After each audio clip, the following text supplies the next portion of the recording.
Soy el doctor Hugo Aguayo, director fundador del Centro de Diagnóstico por Imagen. El Centro de Diagnóstico por Imágenes fue fundado hace 40 años.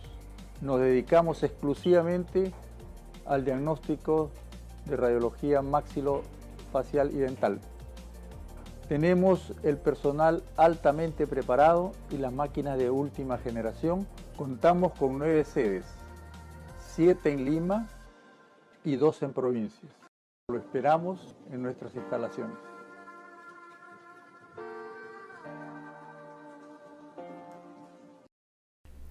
Estimados colegas, muy buenos días. Les saluda la doctora Laura Ramírez y el día de hoy vamos a conversar sobre la anatomía tomográfica, base para el diagnóstico y tratamiento.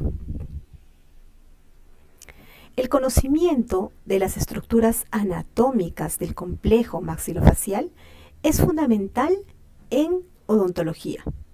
Nosotros, en el diagnóstico por imágenes de estas estructuras, tenemos diversas técnicas, dentro de las cuales las imágenes bidimensionales tienen la principal desventaja de sobreproyectar todas las estructuras de este complejo maxilofacial, sea en el sentido antero-posterior o en el sentido látero-lateral, y obtenemos entonces, en algunos casos, imágenes bidimensionales en un solo plano, en los cuales debemos reconocer determinadas estructuras anatómicas, pero considerando la sobreproyección de estructuras. Entonces, el conocimiento de las estructuras anatómicas en un plano bidimensional cambia totalmente cuando nosotros estamos frente a un examen por imagen que nos permita evaluar la estructura anatómica tridimensionalmente. Es así que con el advenimiento de nuevas técnicas o nuevos métodos de diagnóstico por imagen, como es la tomografía computarizada COMBIN, tenemos que reaprender las consideraciones anatómicas que este método por imagen nos ofrece para poder así realizar un correcto diagnóstico de las estructuras anatómicas y asimismo también realizar una correcta evaluación de las variantes que pueda sufrir esta estructura anatómica o incluso también descartar o confirmar la presencia de alguna patología que esté comprometiendo alguna de estas estructuras anatómicas. Es así, entonces, que cuando estamos frente a un método de examen por imagen tridimensional, para poder evaluarlo debemos considerar siempre que la estructura que nosotros vamos a evaluar, el cráneo, la estructura maxilofacial que se va a evaluar, presenta también estas 3 dimensiones. Comenzamos entonces esta evaluación con las vistas axiales. ¿Qué es lo que nos depara una vista axial? Primero, reforzando las vistas axiales, vamos a hacer los cortes tomográficos en el paciente desde la porción más superior hasta la porción más inferior. En este caso, de la porción de la calota craneana hasta la porción más inferior, base de la mandíbula. Siempre que nosotros ubicamos o estudiamos un volumen tomográfico, es importante remarcar plano o cortes de referencia. Por ejemplo, a qué nivel o a qué nivel de una estructura anatómica determinada yo estoy haciendo los cortes y con qué otras diversas estructuras anatómicas puedo encontrarme cuando estoy en esa referencia anatómica. Es así que partimos aquí de la evaluación de los cortes axiales a partir de la región de la cavidad orbitaria.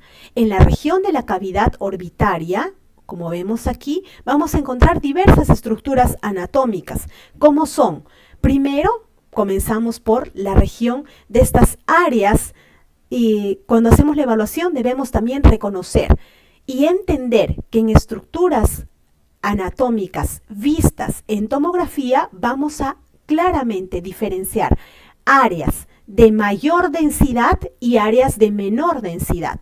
Las áreas de mayor densidad normalmente nos van a dar imágenes más próximas al color negro, lo que nosotros denominamos aspecto hipodenso en tomografía. Y las áreas de mayor densidad normalmente nos van a dar imágenes más definidas con el color blanco, lo que nosotros denotamos como hiperdenso en tomografía. Entonces, todas las estructuras que contienen aire en la tomografía son estructuras neumatizadas, representadas específicamente por determinados reparos anatómicos, como por ejemplo, tenemos senos paranasales, vías aéreas, son estructuras que van a contener aire y por tanto se van a observar de aspecto hipodenso. Entonces, en estas vistas axiales, lo primero que vamos a reconocer sería, primero, el corte a nivel de la estructura anatómica de referencia. Entonces, primero tenemos la cavidad orbitaria. Segundo, tenemos que reconocer las densidades de las estructuras que estamos evaluando. Si nosotros observamos estructuras hipodensas, entonces tenemos que pensar que son estructuras que probablemente contengan aire, siempre y cuando sean estructuras normales. Y si vemos estructuras hiperdensas, entonces estaremos reconociendo estructuras que están más próximas a ser de densidad ósea. Entonces tenemos aquí, por ejemplo, los recubrimientos o las tablas óseas que bordean todas las estructuras óseas del complejo maxilofacial, específicamente de la región de la cara y la región del cráneo o base del cráneo.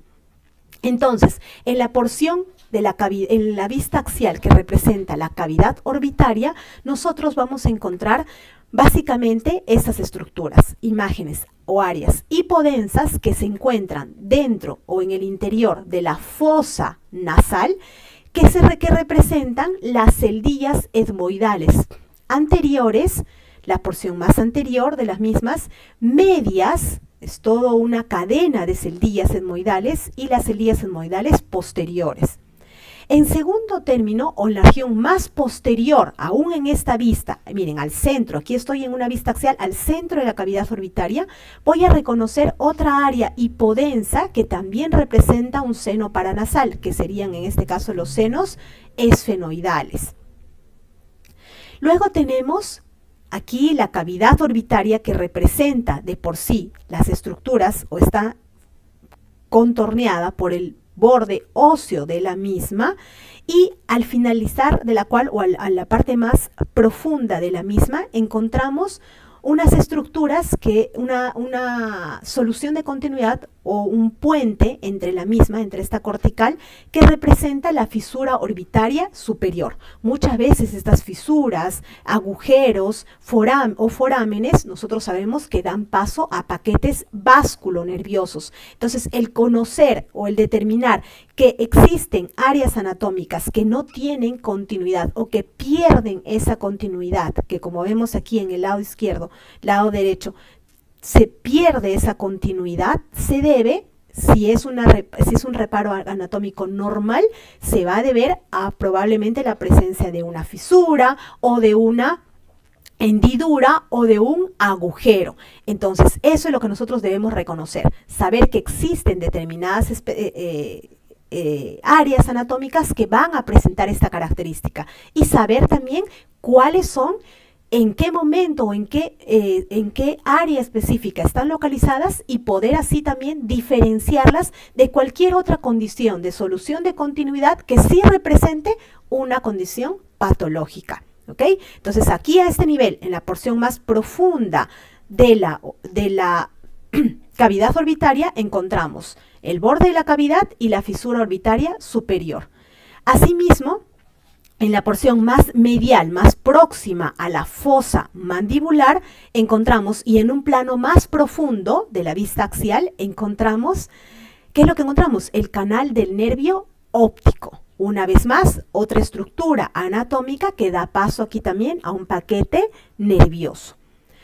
Por otro lado, aún en una vista más profunda, pero dentro de la referencia anatómica, que es cavidad orbitaria, porque vean, estoy a diferentes planos de profundidad de la misma cavidad orbitaria, podemos diferenciar otra estructura anatómica que circunda todas estas celdillas etmoidales que habíamos comentado, que es las paredes laterales de la fosa nasal. Entonces, las paredes laterales de la fosa nasal son estructuras anatómicas o es una estructura ósea que está formada por la propia pared que es la estructura que forma la propia pared medial de la cavidad orbitaria y asimismo también representa la pared lateral de la cavidad nasal o fosa nasal.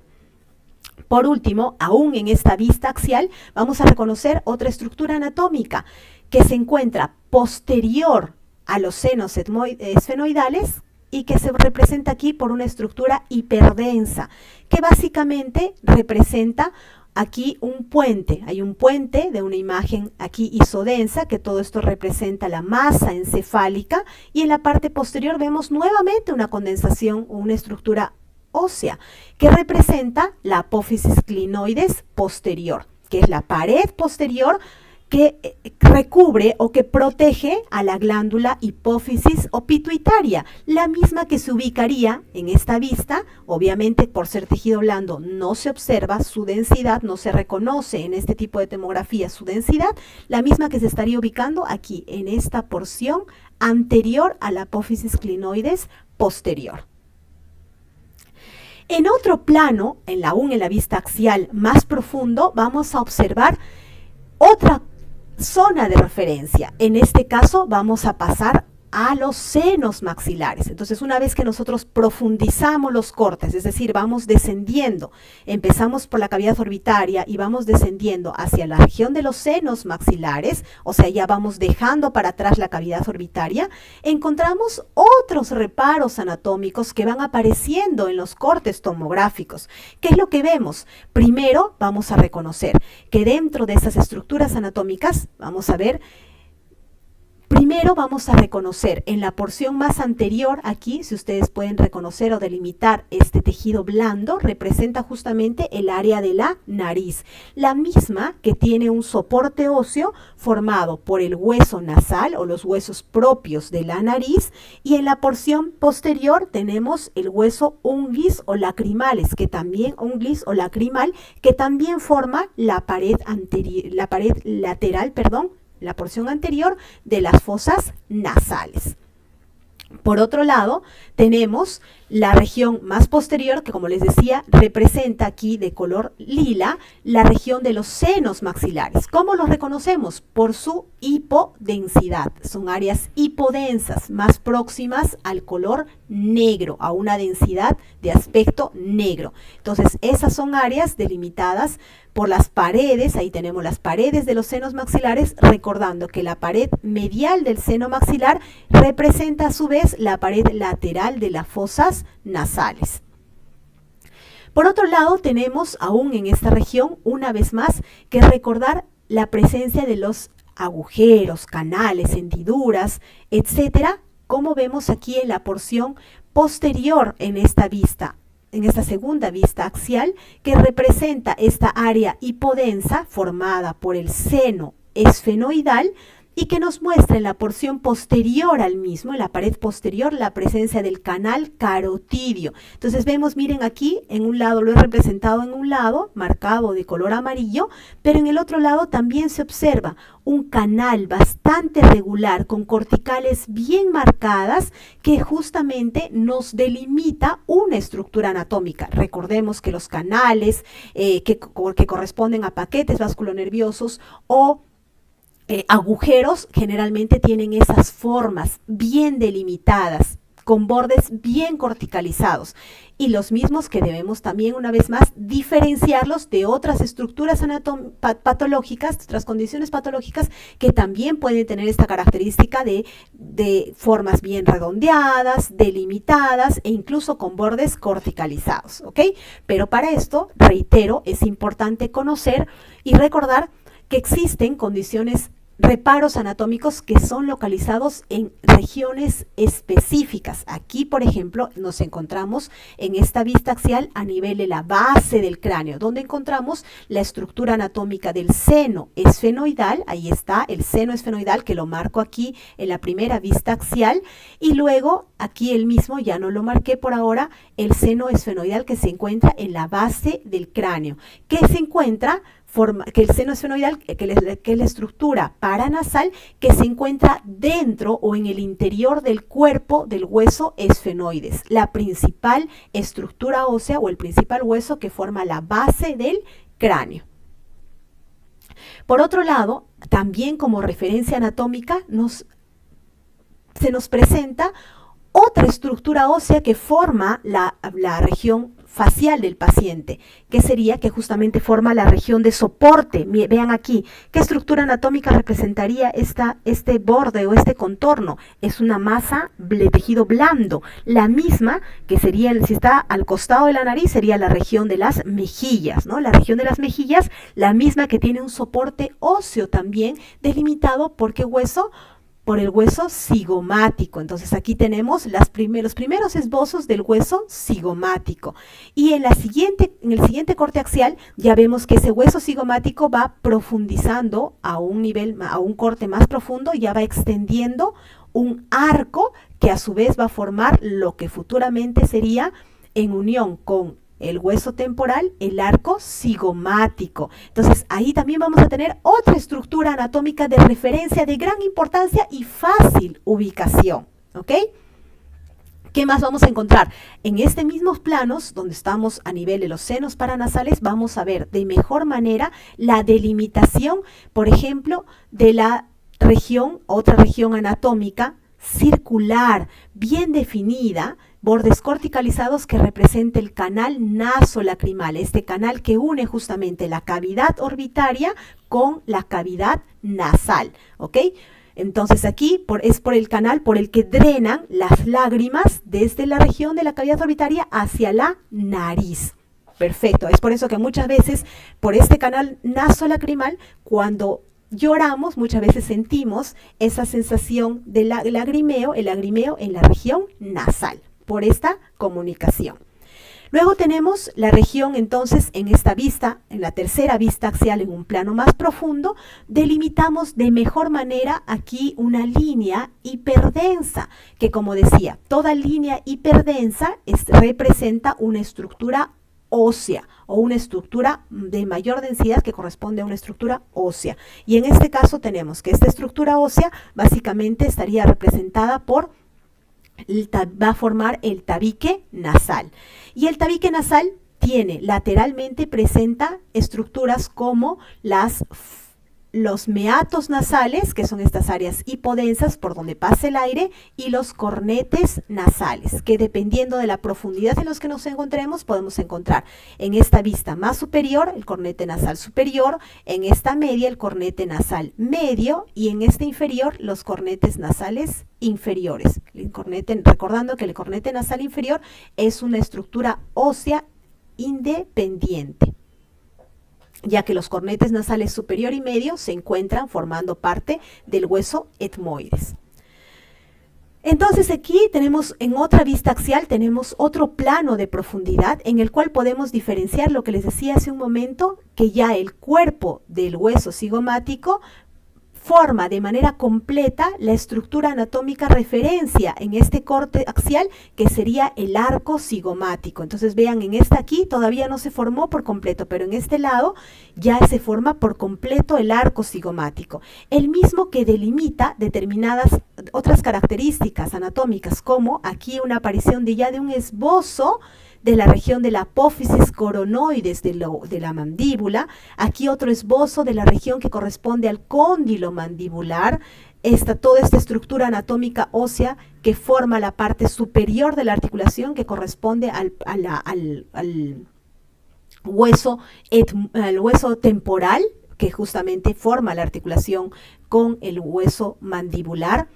Luego tenemos una estructura anatómica de gran importancia y que también debemos reconocer. Nosotros como odontólogos también podemos diferenciar por el grado de proximidad que tenemos a este reparo anatómico tan importante, que está formado aquí en la entrada por el conducto auditivo externo o la abertura del meato auditivo externo.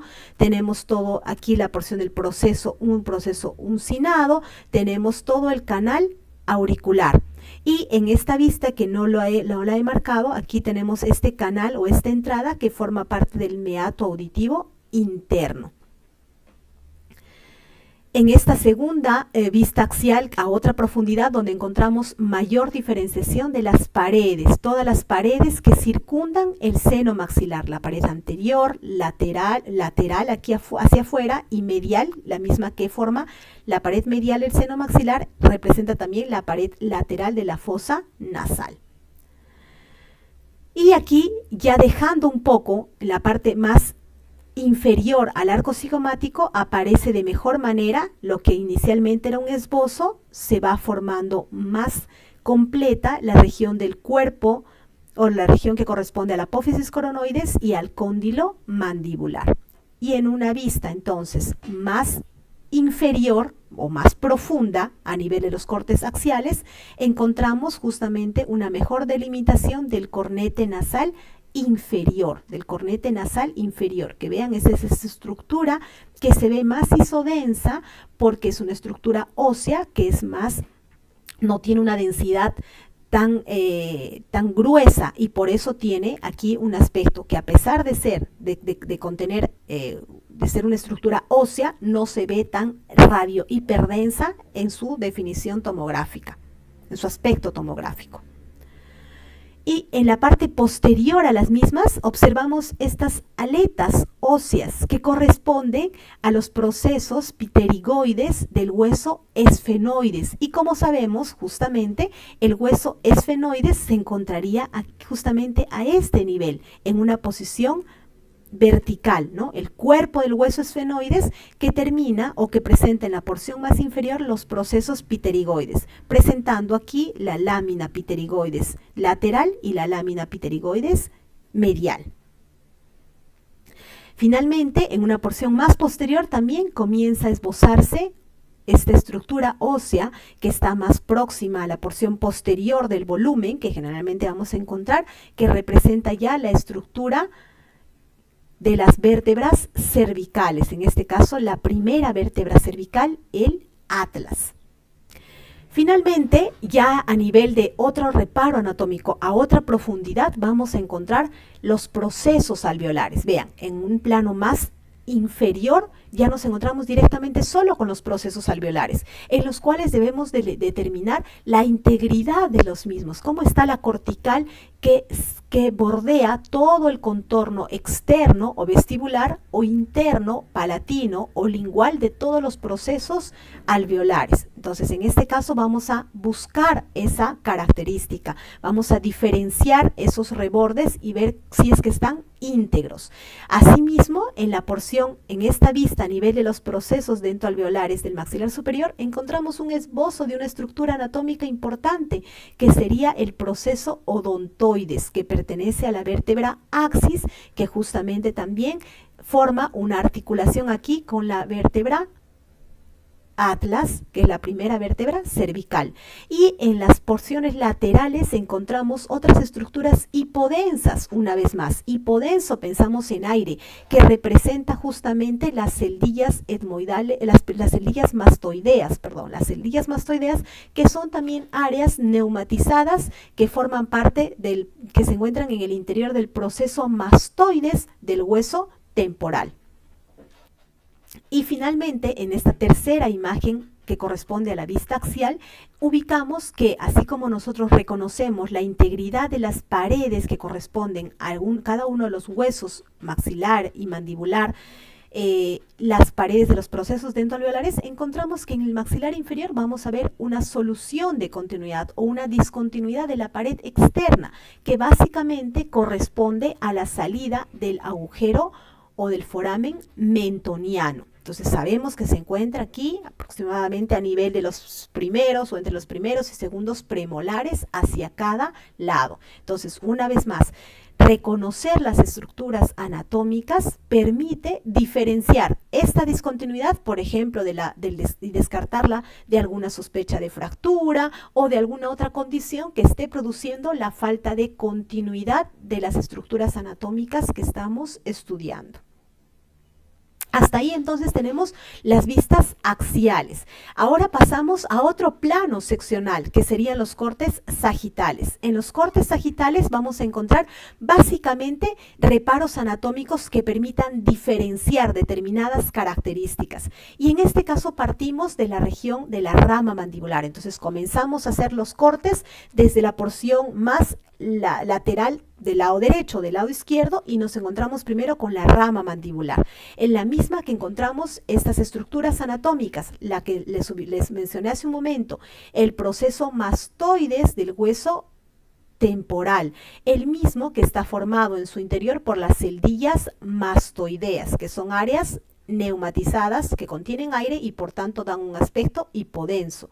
Tenemos el agujero o el conducto auditivo externo. Tenemos aquí en la porción inferior del temporal, tenemos la fosa mandibular y la eminencia articular, la región anatómica que forma parte de la articulación temporomandibular junto con el cóndilo mandibular del mismo lado. Entonces ahí tenemos las tres estructuras anatómicas, ya en una vista más inferior, o sea, dejando un poco de lado ya las estructuras del cóndilo, entrando en un plano más seccional, más profundo, más próximo a la línea media, vamos a ver que aparece el esbozo aquí completo de la escotadura sigmoidea, que es este puente óseo que une el cóndilo mandibular con la apófisis coronoides, que también ya va apareciendo en la porción anterior y superior de la rama mandibular, que forma toda esta porción superior de la rama mandibular, y el cuerpo de la rama mandibular propiamente dicho. Además, en la porción superior ya sabemos que se encuentra lo que es el ala mayor del esfenoides, que se representa también en la porción central.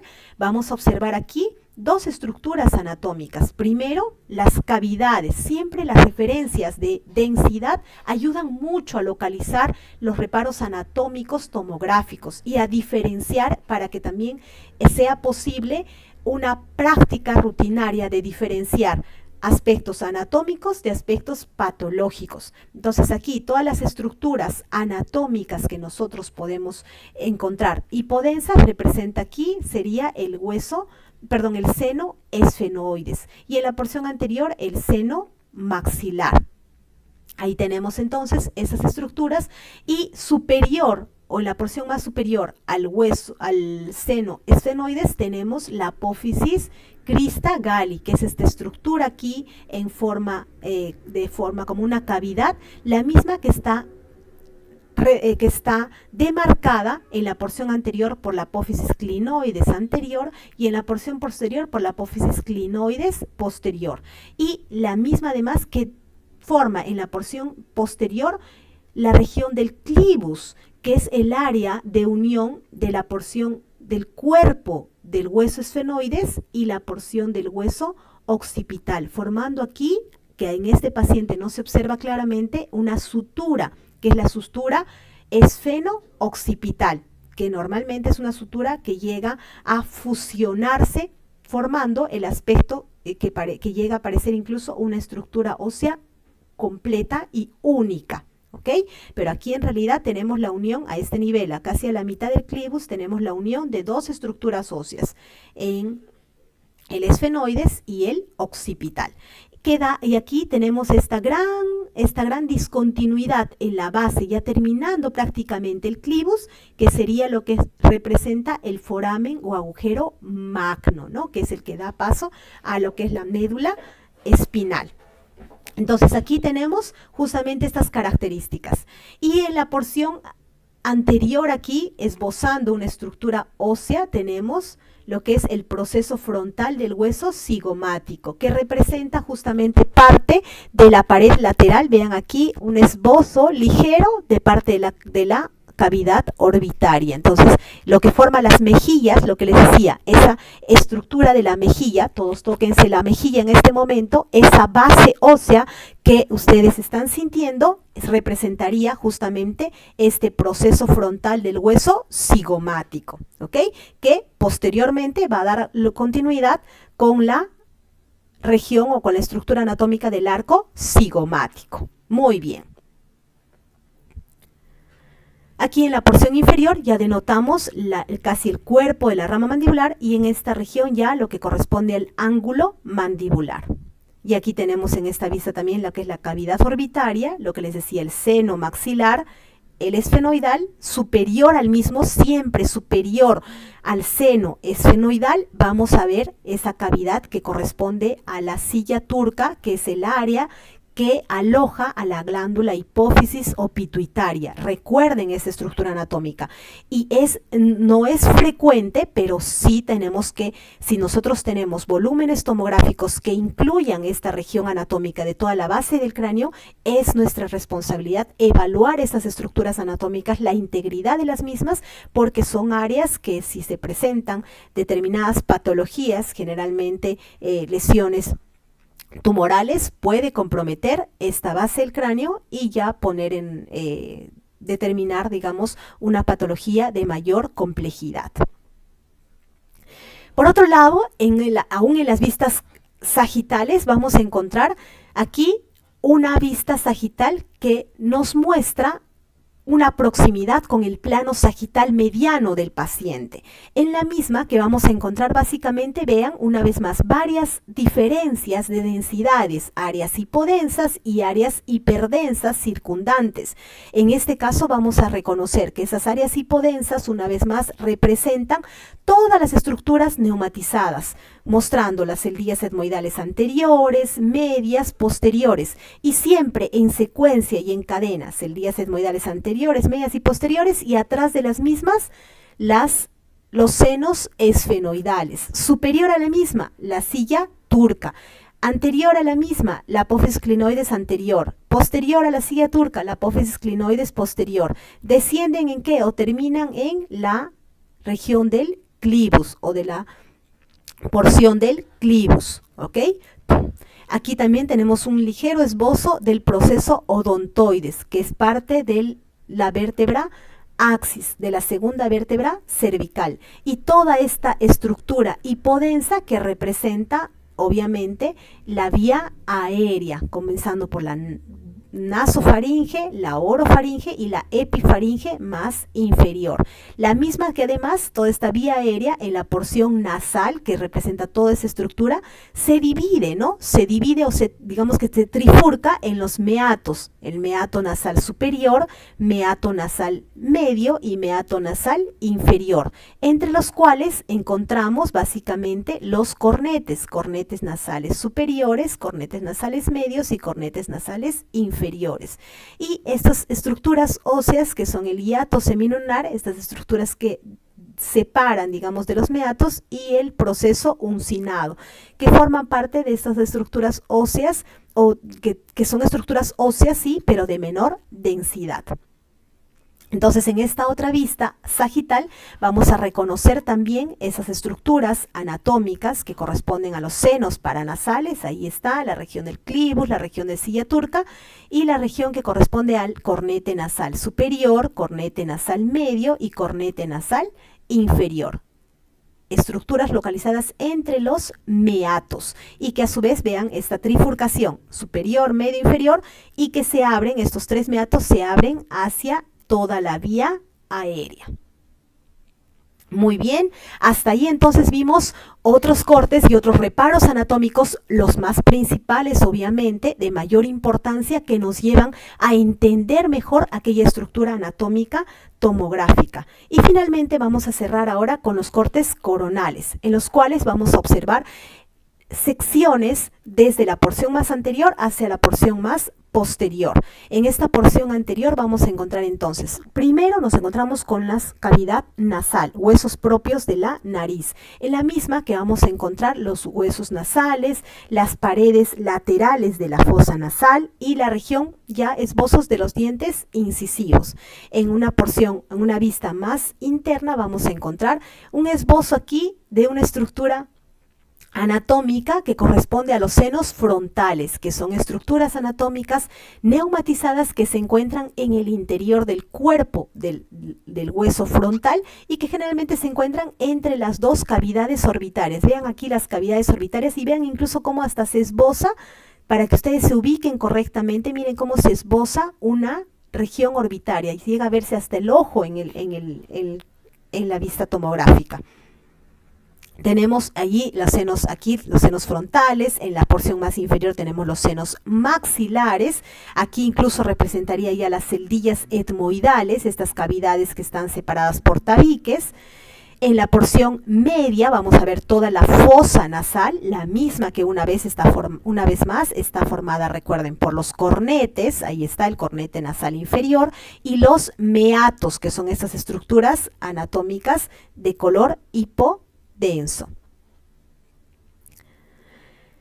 En estos otros cortes nasal, a nivel de las fosas nasales, el reparo anatómico de las fosas nasales, encontramos diversas estructuras anatómicas, como aquí, por ejemplo, la estructura cigomático frontal o frontocigomática, el hueso cigomático, lo vemos también como una estructura ósea que forma parte también de la porción superior de la región del tercio medio de la cara, la región de las cavidades orbitarias que se observan a este nivel.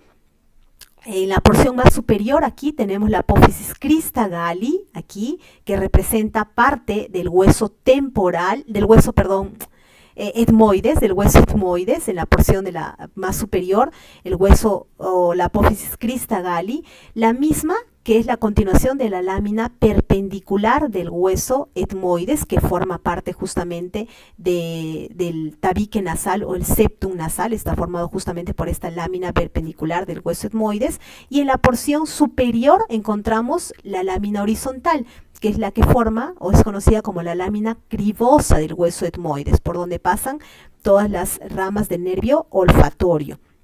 Y en la porción en este caso lateral, vamos a encontrar, en la porción central vamos a encontrar los meatos nasales, aquí en el meato nasal inferior, los cornetes nasales inferiores, una vez más, en la porción más inferior de las eldías etmoidales.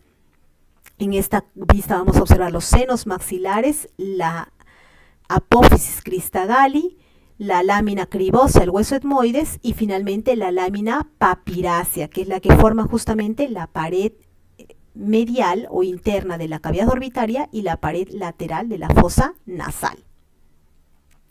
En esta vista coronal, usando como referencia anatómica la cavidad orbitaria, vamos a encontrar los senos etmoidales medios, los senos etmoidales posteriores.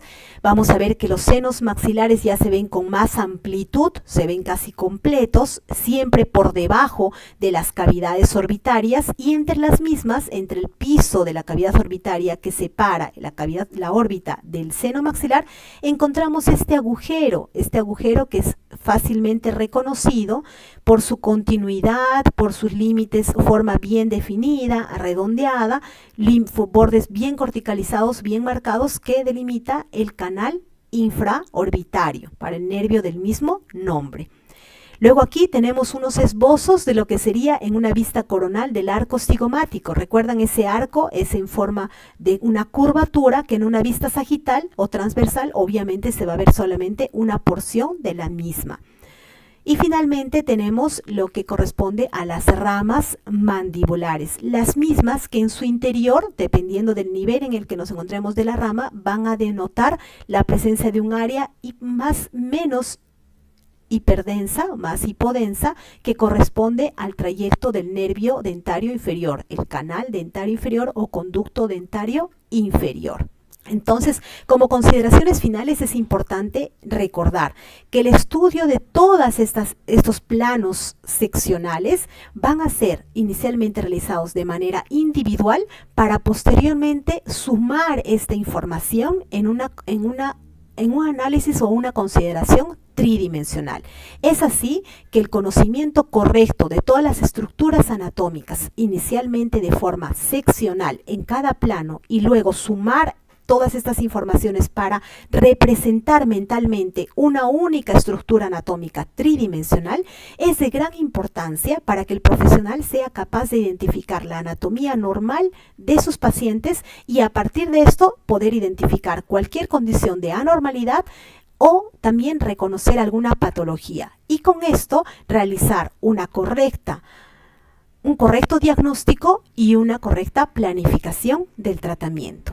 Muchas gracias por su atención y espero encontrarnos en una nueva oportunidad. Hasta luego.